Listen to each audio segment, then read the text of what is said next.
When you're shooting your crafts outside, you're going to encounter all different kinds of lighting scenarios, and knowing whether you need to add some light to your craft or diffuse the light that's above it is going to be a huge benefit to you. But there's also all kinds of options as far as what materials you use to add or subtract lighting, and we're going to talk about a couple of those right now.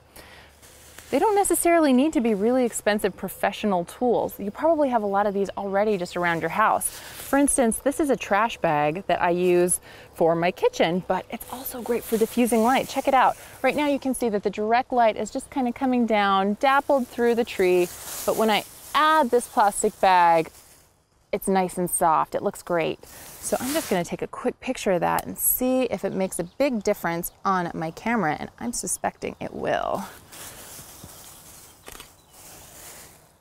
Oh yeah, that's much better. So that's one option.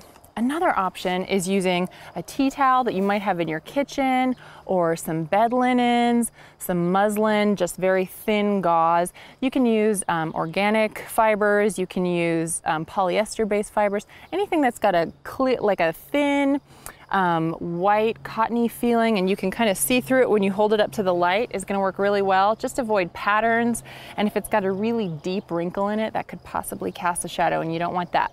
So keep an eye on the materials you're using. If we want to diffuse light, this is an interesting way to go about it because it's actually reflecting shadow, and sometimes you're going to need that. So by having a big piece of black paper handy, you can really do an interesting job just working the light and kind of cutting things down. It's pretty handy when you're working on reflective crafts. So right now you might not be seeing a huge difference, but it's a handy tool to have. And this is just black, heavy stock craft paper from any art store. So another good tool for the toolbox. Speaking of working from below, adding light. This is not diffusing, this is adding light because our craft is just not, this bottom of this tree right here, it's in some shade, it could use a little help. So this is a piece of foam core, and you've probably already seen this in the art store. It's got this thick layer of almost a styrofoam, it's kind of squishy, and then it's got these two pieces of laminated cardboard on the outside, or just heavy paper rather.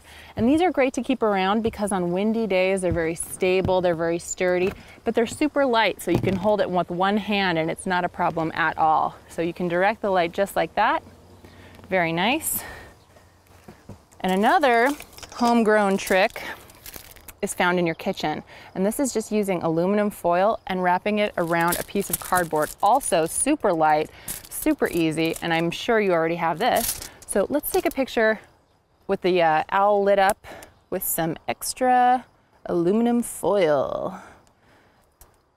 There we go.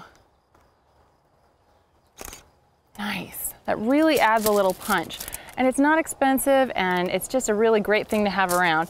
So another option, if you don't want to mess around with crafting all these different options for reflecting and diffusing light, you can buy one of these nifty 5-in-1 reflector diffusers. Just pop them out like this, and right over here, there's a zipper with more options in it, but this is, you've got some cool, great options here. You've got the silver reflector. You can see how that adds some great light.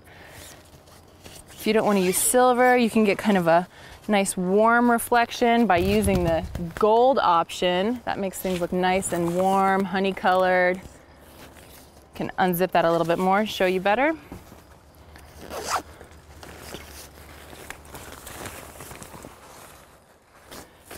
And then you've also got this great diffuser inside. So there's all kinds of things that you can use if you don't want to look around your house for some handcrafted options.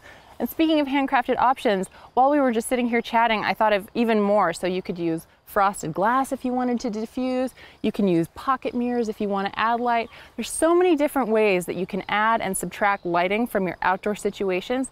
It's just a matter of thinking about what materials you have to work with, and then think about your lighting situation. And if you can get resourceful with what you've got, you're going to get some great results from your photography outside, whether it's bright light or shade.